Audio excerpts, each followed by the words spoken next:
So how can art do for a city what it did for both of you, which is save you, and which is be a salve for trauma? You talked about being diagnosed with lupus.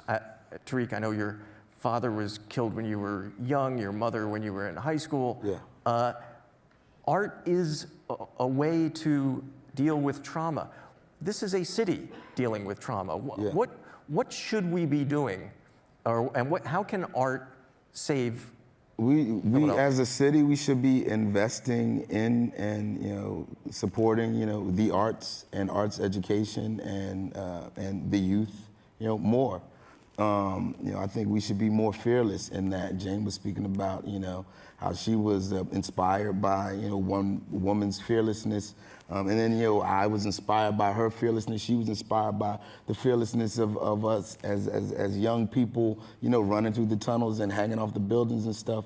I think there's a certain level of abandon, what I mean, that we need to have in order to to fully embrace the transformative value and potential of the arts. Philadelphia is the city of the arts in the way that you have this is the city of love, or the city of lights, or the city that never sleeps. Philadelphia is it's the city of brotherly love, but it's also the city of the arts, and that is in a great deal attributable to Jane and her efforts here.